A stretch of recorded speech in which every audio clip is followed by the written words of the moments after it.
Lashley then is out for a match with Ezekiel, who's down to the point where he gets no entrance. He's just in the ring. And they still had to show the VTR of the Firefly Funhouse bullshit from the previous week that we didn't understand.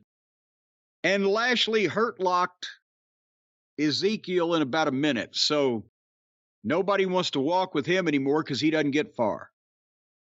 But then Bobby gets the microphone. And I've said this is not his thing, talking. It needs to be short and sweet and explosive when he's motivated instead of just out there by himself. That's why I think he felt more comfortable in the group, because he could be the head honcho, but he had other people to speak for him. You can see it on his face. It's not his strong point, and he knows it. And also, I think there was an element, honestly, of dread or feeling of impending doom on his face that he has to work with this fucking guy. And he could already see, because he didn't have confidence in what he was saying. He just had to go, I don't play kids' games. Bray Wyatt, keep my name out of your mouth or I'll hurt you. It wasn't like a full-throated, I'm going to get myself over here for a minute and a half type of thing.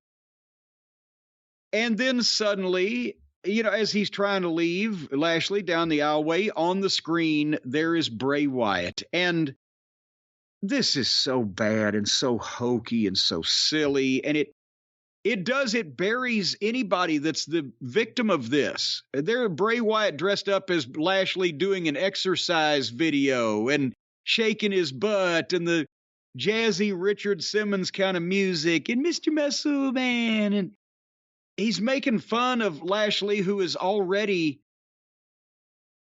an easy target for people to make fun of him because he's had so many questionable fucking things done to him, happened to him here lately over the past several months. And it hurts Bobby. It's all going to be silly. Even Bobby Lashley, a beast like that, for this pudgy, fat, bearded fuck that shows us nothing ever, Bray Wyatt, and never gets to a point. And he's going to sell nothing for the Lashley, this beast. But it was bad because it was silly, and then it got spooky and it got sillier. And the lights go out like always. Do you agree with Bobby? He was especially timid and within his shell here at this point. I don't even know what to say anymore about this. Who is this entertaining isn't even the right word. Who is this for, this Bray Wyatt stuff? I don't understand why someone would see this and say, I need to see more of it, especially if you've seen more of it already. And then you see even more of it.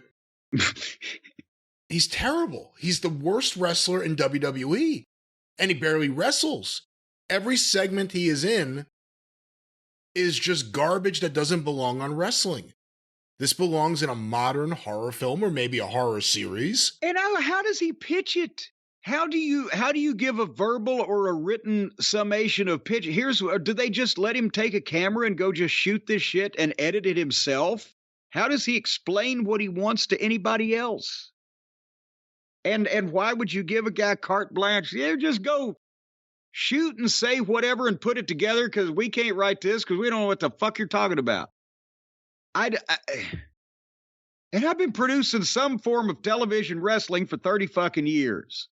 And I don't know how longer than that.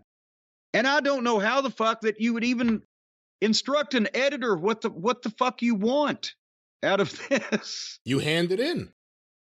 He's doing it himself with his people, I think. And he hands them whatever. He's got people? Everyone has people. Well, I got some people I'd like to get together with his people. They could have lunch. Anyway, you thought things may be different with this guy when he came back. I apologize. I am suitably chastened.